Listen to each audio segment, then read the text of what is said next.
Good morning and thank you, Chair.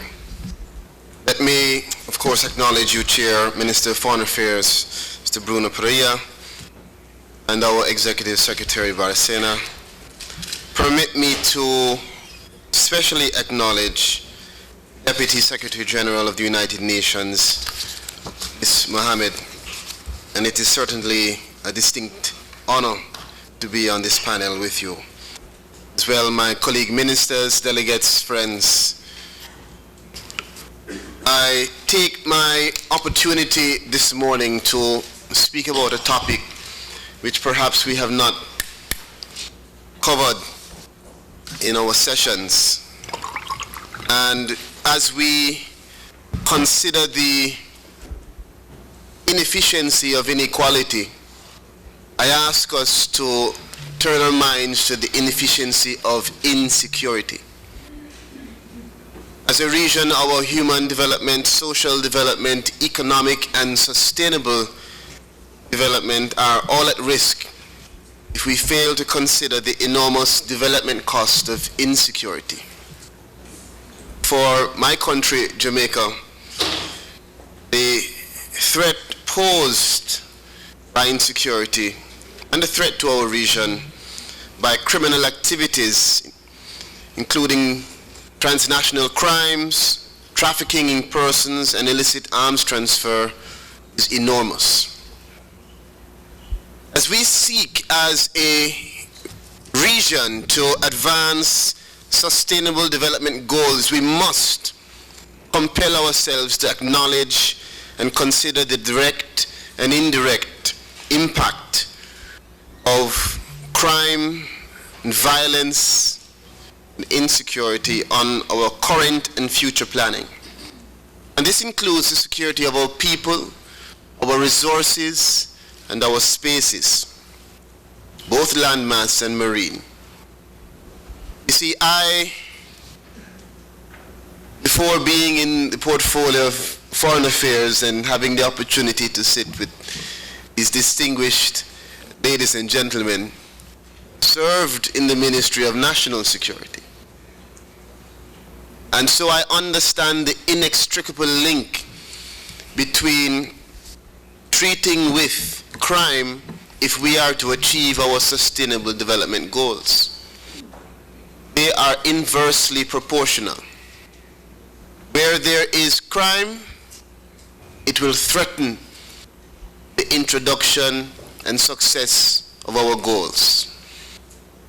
And where we are successful in reducing and managing crime and violence, we will have a greater opportunity to achieve our sustainable development goals. I want us to see it as a predator that is going through a forest and seeking to attack all that is good.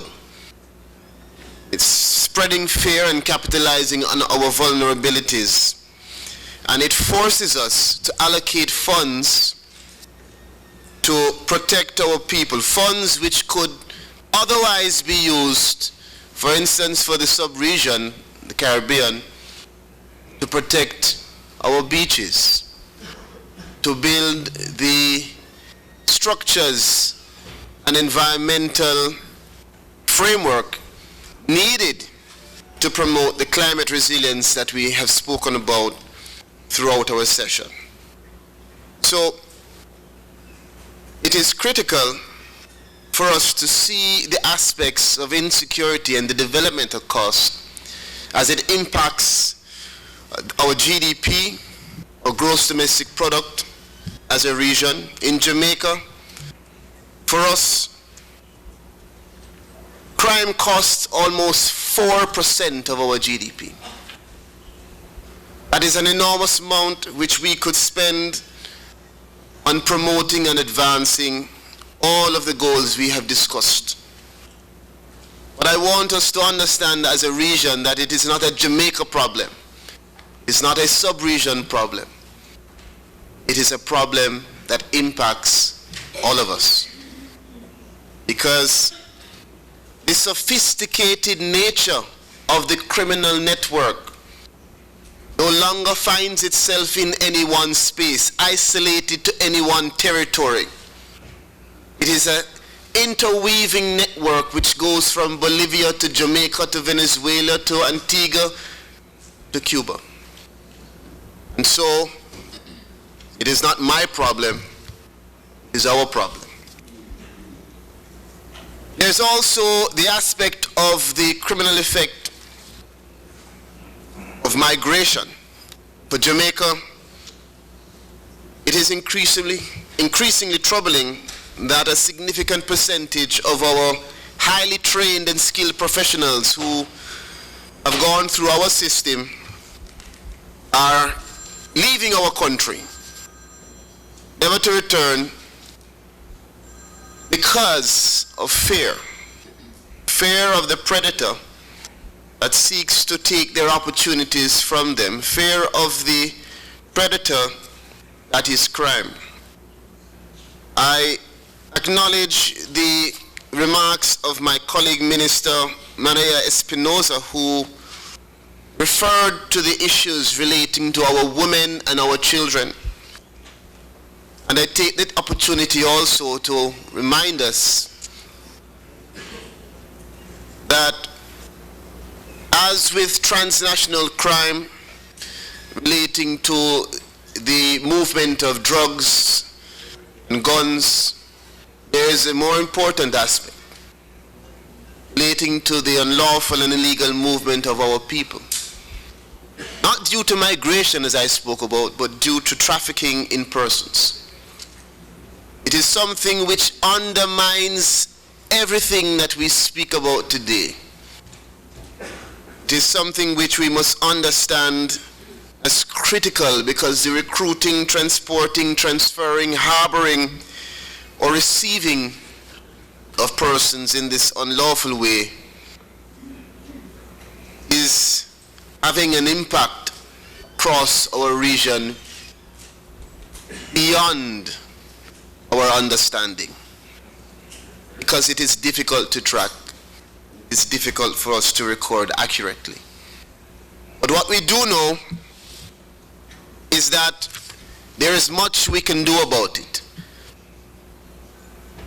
Each territory must take upon itself the responsibility of putting in place the legislative framework to tackle trafficking in persons. And in Jamaica, we have instituted an Office of the National Rapporteur on Trafficking in Persons with a commitment to strengthening measures to combat and eliminate all forms of human trafficking.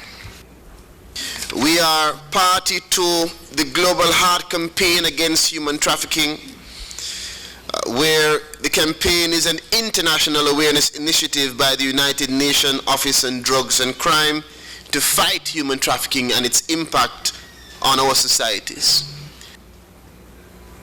We also have become signatories to and ratified the UN protocol to prevent, suppress, and punish trafficking in persons, especially women and children.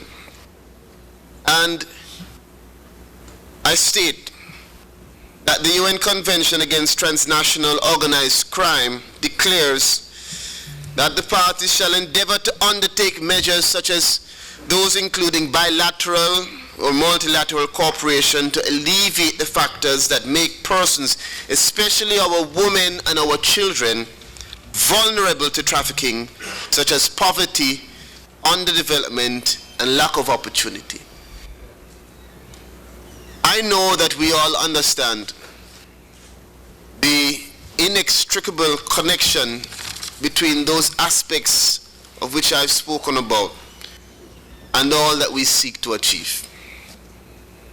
So, I take the opportunity again to reaffirm the commitment of my government to working, participating, learning from, supporting, and assisting all members of ECLAC as we seek to achieve our holistic development, our regional integration, and aspects of sustainable development. without ever forgetting that it must be built on a framework that builds confidence and trust in our people. So that when we do as our Executive Secretary has said, in leaving none behind, we can do so knowing that we are giving our developmental potential a fair chance. As a CARICOM region, we have discussed and are moving towards strengthening our ability to combat the illicit trade, as I said, in guns and ammunition. We are very clear in aspects evaluating our border security. In Jamaica, in the last year, we have made very bold statement despite the fiscal constraints which we have because of our economic arrangements. We have allocated the largest amount to our national security endeavors ever before in our history.